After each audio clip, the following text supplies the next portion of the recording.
नमस्कार प्रेक्षको, मी संपादक डॉक्टर शैलेश गुजर. पुणे आणि पिंपरी चिंचवड या ठिकाणी शिवसेना मजबूत होतीये आणि त्याला कारण म्हणजे तळागाळातनं शिवसेनेला नागरिकांनी स्वीकारल्याचं दिसून येतं. होय, बाळासाहेब ठाकरेंची शिवसेना जी या ठिकाणी एकनाथ शिंदे स्वतः आम्ही त्याचा वारस आहे असं सांगतात. त्यामुळे त्यांना संघटन कौशल्यही आहे आणि त्याच्यामध्ये त्यांनी ते जनतेमध्ये एक वेगळ्या प्रकारचा सन्मानही मिळवलेला आहे असं त्यांच्या पक्षाच्या वतीनं सांगण्यात येतं. त्यांचं वातावरण खूप छान आहे. यांनी महिलांसाठी जी सोय हे केलेली आहे, लाडकी बहीण योजना, त्याचा पुरेपूर सगळ्या महिला हे घेतात, पूर्णपणे फायदा घेत आहेत. त्यांनी जे आरोग्य विषयक केलं किंवा बस सुविधा ज्या केलेल्या आहेत, बस सुविधामध्ये महिलांना तिकीट माफ केलेलं आहे, त्याबद्दल त्यांनी खूप चांगलं हे केलेलं आहे. एका प्रकारे त्यांनी जे आपलं दिघे साहेबांचं हिंदुत्व आहे ते एकनाथ सरांनीच पुढे नेलेले आणि ते पुढे चालवतील असं पूर्णपणे मला विश्वास आहे त्या बाबतीत.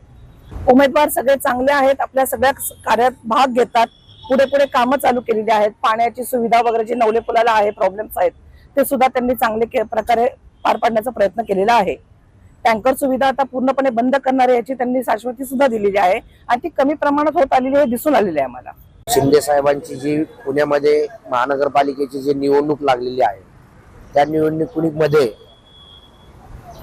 भरपूर म्हणजे प्रतिसाद भेटतोय आम्हाला आणि शिंदे साहेब हे चांगले व्यक्तिमत्व आहेत.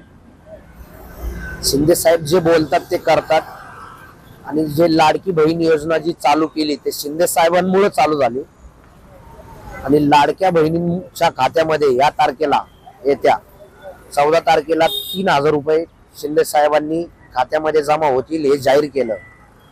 परत कात्रज या चौकामध्ये जी सभा झाली त्या सभेमध्ये शिंदे साहेबांनी जे नवली ब्रिज या ठिकाणी अपघात होतात त्या अपघातामध्ये जे काही प्रश्न मांडले गेले ते पूर्ण करणार. शिंदे साहेबांचं काम जिथं ठाम आहे, जे शब्द देतात ते पूर्ण करणार.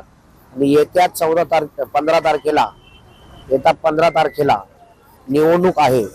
त्या निवडणुकीमध्ये धनुष्यबाणासमोरील बटन दाबून प्रचंड बहुमतांनी विजयी धनुष्यबाणाला या करतील